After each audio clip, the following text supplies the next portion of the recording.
एक कथा सुनने के बाद जो आपने पीपल के पत्ते वाला उपाय बताया था वो करा और खांसी और दमा दोनों ठीक हो गया। पत्र में लिखा है ये पत्र। एक बार दोनों हाथ हिला दीजिए दीदी। हर हर महादेव। बैठिए विराजिए।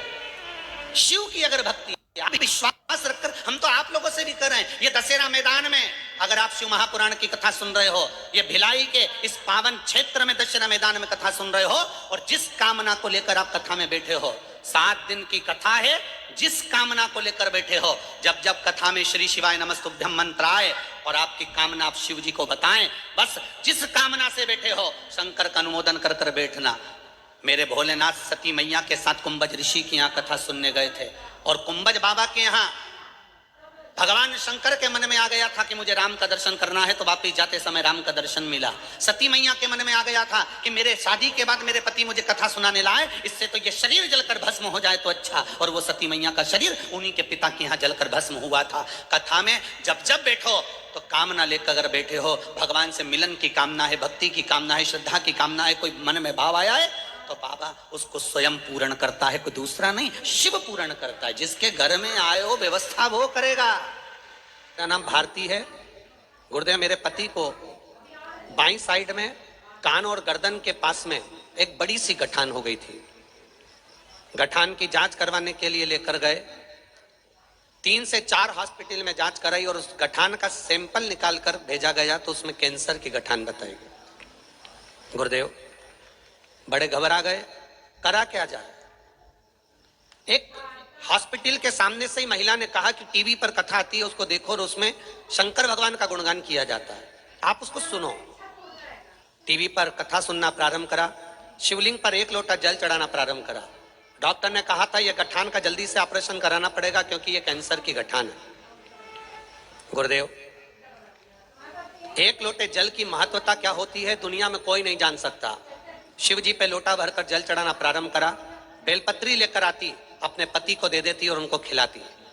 गुरुदेव गले में बड़ी गठान होने के कारण बेलपत्री अंदर उतर नहीं पाती थी, तो वही बेलपत्री उनकी जेब में रख देती थी दिन भर के लिए।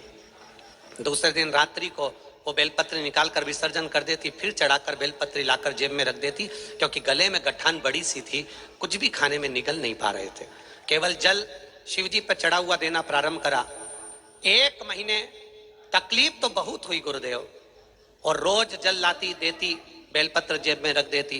1 महीने के बाद जब वापिस गांठ की जाप कैंसर हॉस्पिटल के लिए भेजी गई, बाबा की कृपा ऐसी थी, गठान गलना प्रारंभ हो गई और कैंसर नहीं निकला।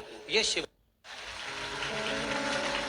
बैठिए बहन, बैठ जाइए। श्री शिवाय।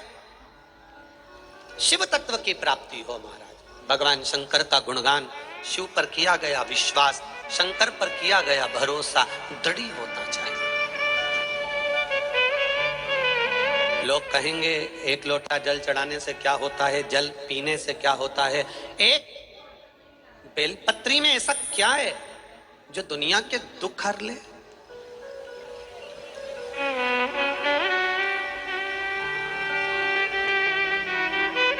तो माताएं गुनगुनाती है ना, एक बेल पत्र में क्या गुण है, मेरा भोला मगन। आखिर इस बेलपत्र में है क्या? इस बेलपत्र में क्या रस तत्व है? एक वृक्ष पर लगने वाली बेलपत्र शंकर भगवान पर चढ़ने के बाद ऐसी कौन सी औषधि बन जाती है? पर औषधि भी उसी के लिए बनती है जिसका कथा पर और महादेव पर विश्वास पक्का हो, भरोसा पक्का। अब पत्नी पति को दे रही है बेलपत्र खाने के लिए, लो तुम्हारी शुगर ज्यादा हो रही है, रोज बेलपत्र खाओ। खाओ, क्या होता है बेलपत्र खाने से? वो तो पगला है महाराष्ट्र में, तो अक्कल नहीं है सीवर वाला में, तो वो तो जबरदस्ती मूर्ख बनाता रहता। बैठ क्या होगा खाने से? अब पत्नी कह रही है बेलपत्र खाओ, शुगर लेवल में आ जाएगी, बीपी लेवल में आ जाएगा, खाओ तो सरी, खाओ तो सरी। डॉक्टर कह देगा 50,000 रुपए की जांच करा देगा, 25,000 1 लाख रुपया लगा देगा और 25-50,000 रुपए लगाकर 5-5 हजार की दवाई खाएगा ना, तब उसको संतुष्टि होगी। फ्री में अगर बेलपत्र मिल जाती है ना तो लोग इसका मोल तत्व नहीं समझते। जो पैसे से मिलता है ना तो लोगों को अच्छा लगता है कि मैं दवाई खाऊंगा ना तो फायदा होगा, औषधि खाऊंगा ना तो फायदा होगा, बेलपत्र से फायदा नहीं होगा। ये लोगों की सोच है, उसकी कीमत नहीं समझ।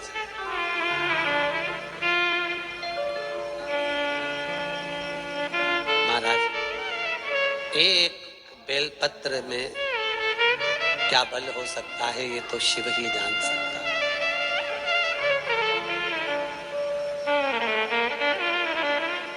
जिसकी शुगर, बीपी, थायराइड,